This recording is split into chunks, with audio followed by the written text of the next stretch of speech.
Seorang pelaut gemar mengarung luas samudra, menerjang ombak tiada takut, menempuh badai sudah biasa. Gimana teman? Suaraku bagus kan? Kawan, kami bertiga sangat suka berlayar dan menikmati keindahan alam dari atas katir. Yap, katir adalah sebutan kami untuk perahu layar ini. Layar dikembangkan dengan memperhitungkan arah angin yang datang. Perahu melaju, kami pun bisa hemat tenaga.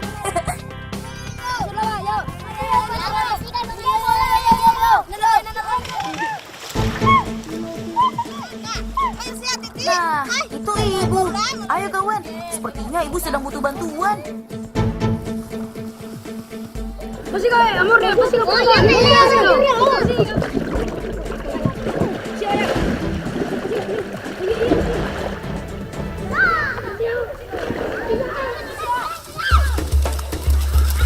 Astaga, 2 ekor bebek ini rupanya yang bikin ibuku panik tidak karuan. Tenang saja bu, serahkan saja pada kami.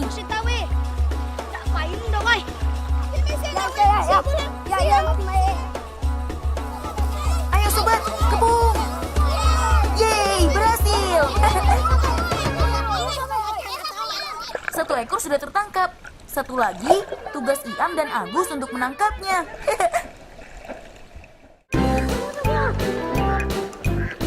Teman, bebek adalah salah satu jenis unggas yang pandai berenang. Dari buku yang aku baca, ada 3 sebab kenapa bebek pandai berenang.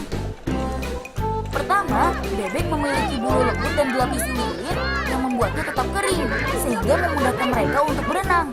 Kedua, bebek mengeluarkan minyak dari dalam tubuh melalui bulu. Minyak memungkinkan mereka untuk mengapung di permukaan air.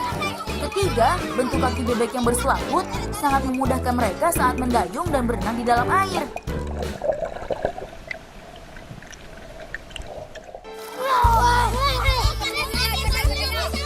Akhirnya, Agus berhasil menangkap bebek yang kedua. Ayo kawan, sekarang kita bawa mereka kembali ke kandang. Ayo sini, jangan bandel lagi, pakai kabur-kaburan segala.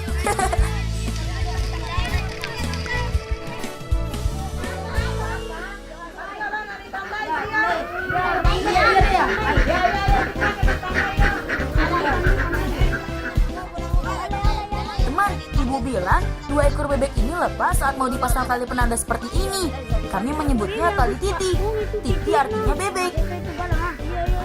Tali titi sengaja dipasang pada bebek baru supaya tidak tertukar dengan milik tetangga. Nah, kalau begini kan cakep. Ibu bilang memelihara bebek adalah salah satu cara menabung. Uang jajan yang terkumpul di celengan, ibu belikan bebek untuk dipelihara. Jika beruntung, bebekku bisa berkembang banyak. 1 ekor bebek punya anak dan anaknya punya anak lagi. Jadi banyak deh. Nyam-nyam. Nah, gitu dong, Bek. Makan yang banyak. Biar badanmu sehat dan kuat seperti aku.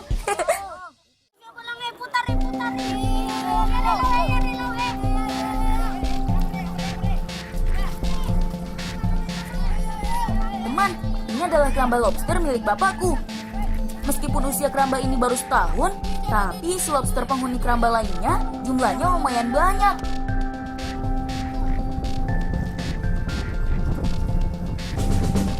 Tuyul tipe padilah tuyul ya. Tuyul.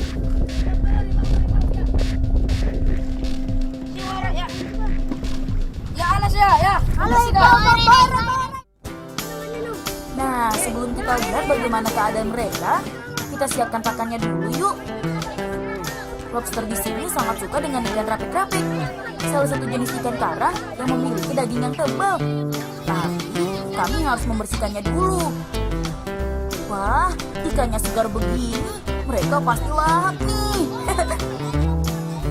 Jenis pakan lobster ternyata bukan hanya ikan. Kami juga biasa memberinya siput, tiram, bekicot, dan lain-lain. Pemberian pakan pada lobster dilakukan 2 kali dalam 1 hari, yaitu pada pagi dan sore hari. Satu hal lain yang harus diperhatikan adalah menjaga kebersihan keramba dari sisa pakan. Soalnya, sisa makanan yang membusuk sangat berbahaya karena bisa meracuni si lobster. Satu lagi, pemilik keramba juga harus rajin memeriksa jaring keramba. Jangan sampai lobsternya kabur karena jaringnya bolong. Bos, gimana dulu ya? Pak, enggak ucur gede kan? Enggak nonton bocor ay. Enggak. Pulang. Ada tuang bocor tuang ini mo. Ya, Pindah masih kau rin mo. Iya ya. Bagus lore ya, lapor ya. Tapi sini kau na. Iya, iya.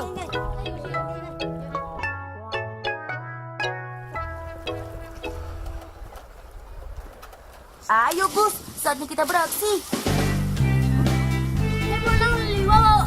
Sa bayun na pulang. Dia mau tinggal nasi kau bayun nasi bolang eh. Guys. Ya le bayunnya bolang eh. Syukur atau eh.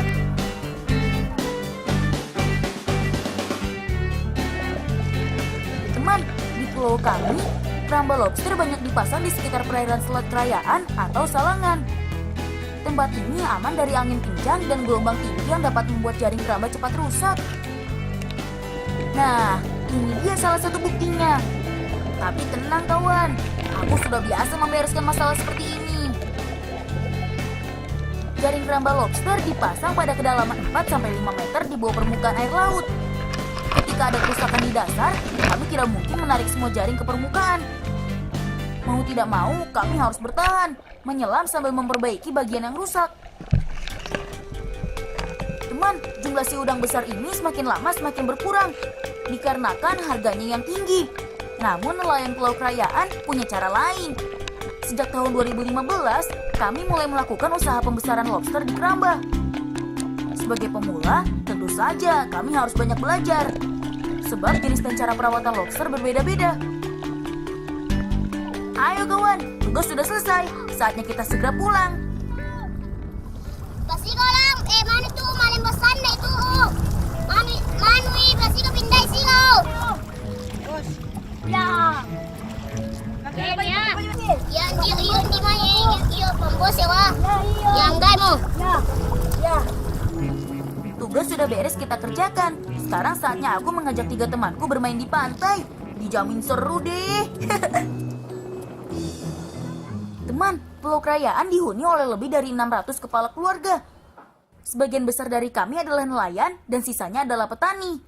Pulau ini juga memiliki pantai yang indah. Ini salah satunya, pantai tempat kami bersukaria. Awas, jangan sampai kena. Teman di rumah bisa main kasti. Kalau kami sih bisa banget. Aku dan teman-temanku punya kegemaran yang sama, yaitu bermain kasti dengan bertelanjang kaki. Teman di rumah wajib coba. Jamin seru deh. Mak kasti adalah sebutan kami orang Pulau Kerayaan untuk menyebut kasti. Cara bermainnya sederhana. Satu tim bertugas menjadi penjaga dan satunya lagi adalah tim penyerang. Tim penyerang harus bisa menembus batas pertahanan tim penjaga.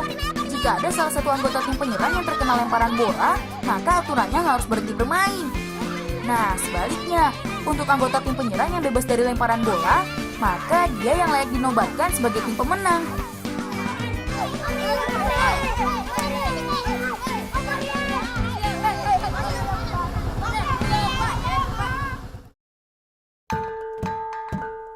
Teman, kami tinggal di Pulau Kerayaan, Kecamatan Pulau Laut Kepulauan, Kabupaten Kota Baru, Kalimantan Selatan.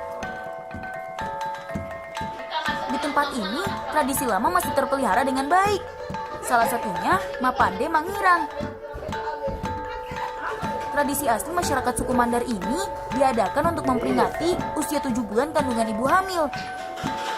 Banyak ritual yang harus dilakukan, mulai dari menebak jenis kelamin bayi. Kemudian memperbaiki posisi bayi dengan cara diurut oleh dukun urut yang berpengalaman. Selanjutnya, beberapa kegiatan yang menjadi simbol harapan supaya persalinan lancar juga harus dilakukan. Di antaranya, dengan simbol ayam dan siraman di atas buah kelapa. Tak lupa, doa bersama menjadi kegiatan penutup adat Mapande Mangirang.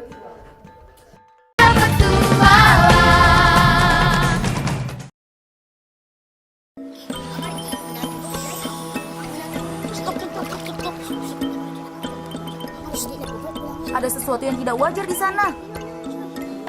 Dari gerak-geriknya, paman itu terlihat sedang melakukan kegiatan yang mencurigakan. Tapi apa ya? Aku harus segera cari tahu. Ayo kita ke sana, sobat. Aku jadi semakin penasaran.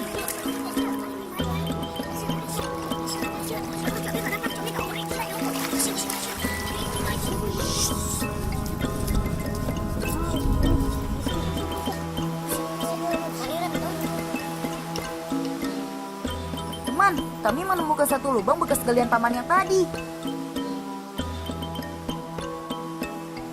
Lubang apa nak karul utama? Layu. Cakar Gus. Kara. Iya. Kara.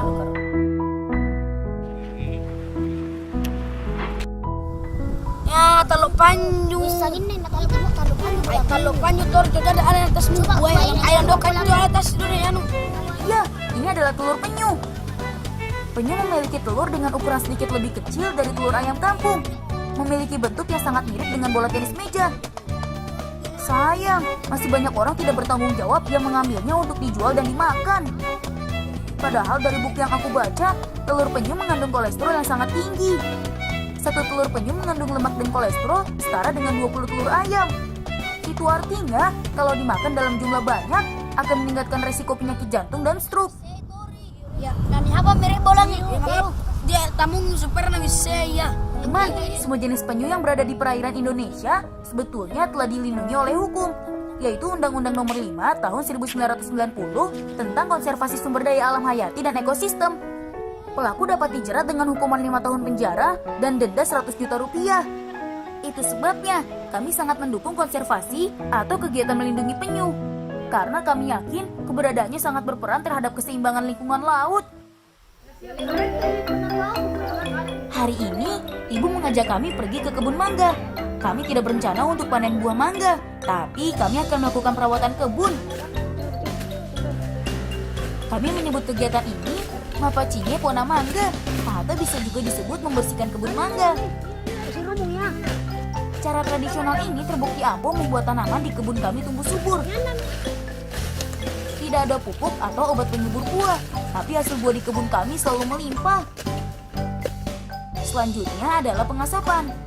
Tujuannya untuk mengusir lalat buah, kutu, dan hama pengganggu tanaman. Pengasapan dilakukan dengan membakar sabut kelapa sampai menjadi bara. Kemudian untuk menambah jumlah asapnya, ditambah dengan kayu atau daun yang masih lembab. Ibuku bilang, pengasapan seperti ini dapat mengusir lalat buah selama 3 hari.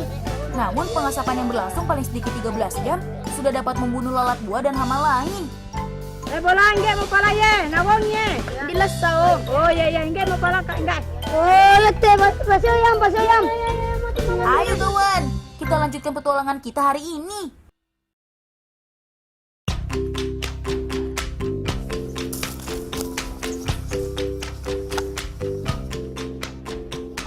Ada kebun mangga, ada juga kebun kelapa.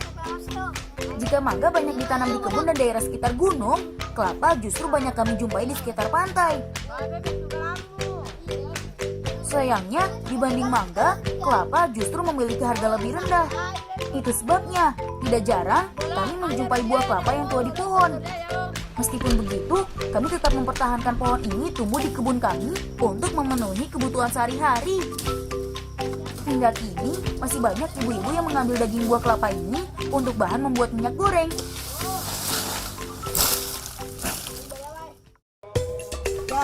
Ya, dulu minyak gini pakai rupa ya guys.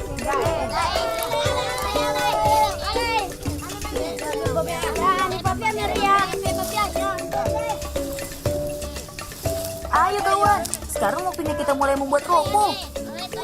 Teman, ropo adalah rumah ikan buatan yang dibuat dari daun kelapa. Nah, begini cara membuatnya. Daun kelapa lebih dulu dipotong dan dibelah. Tujuannya supaya lebih mudah saat kami mengikatnya nanti. Panjang potongan daun kelapa menyesuaikan dengan panjang tali yang akan dipasang. Ya, malam ya tarin dulu. Pulang. Dia gila tangan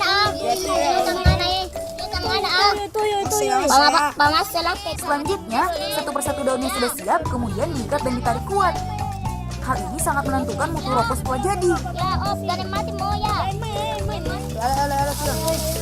Gimana teman? Setelah dipastikan ikatan kuat, kami akan segera membawanya ke laut. Iya, Ma ya. Mari ini. Mak, saudara mana pasan dia nu ah? Oh, iya.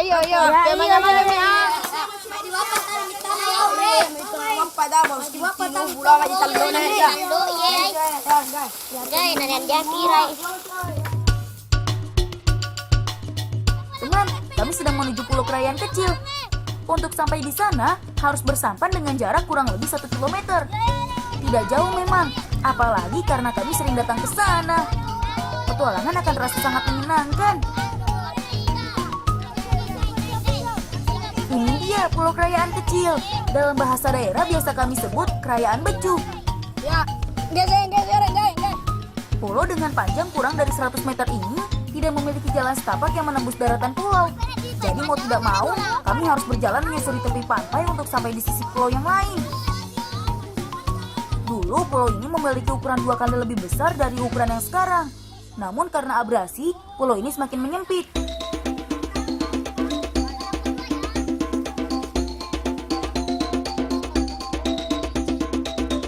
Teman, kami hampir menemukan posisi yang tepat untuk memasang rokok. Bolang, ini mau main, maka panten main, enggak mau malembo-lembo. Ya. Apa sih ya? Di batunya ya. Ya, itu batunya sih ya. Nih. Untuk meringankan pekerjaan kami nanti, kami akan memasang batu pemberat terlebih dahulu. Batu pemberat berguna untuk menjaga rokok kami tetap bertahan meskipun gelombang kuat. Ya, yang kacamata ale main. Kacamata. Ya, itu itu nih, ya. Ya. Ini bolang. Ya. Ini dia tempat yang kami cari. Ayo sobat, kita pasang rokoknya sekarang. Ini mau ayam pas tali sola manu, pas ropo. Ya,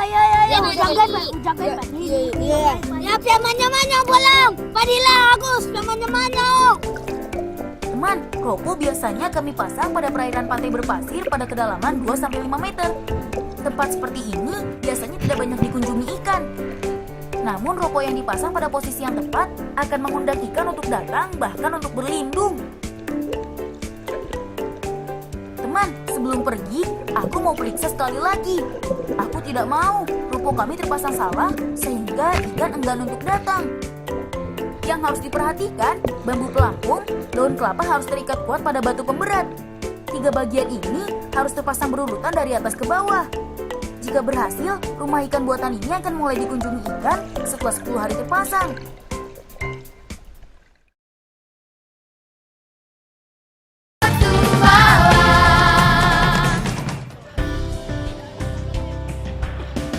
Teman, kami anak-anak pulau kerajaan memiliki semangat belajar yang tinggi.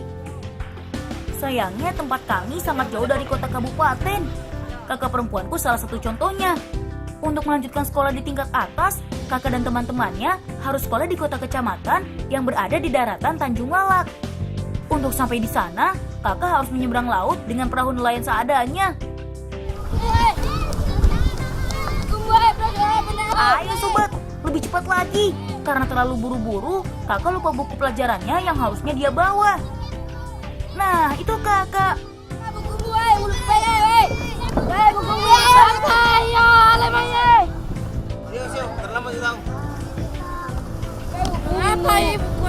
Lupa bukumu. Aduh, lupa tor ya. Alam ya. Ini kakak bukumu lupa yo.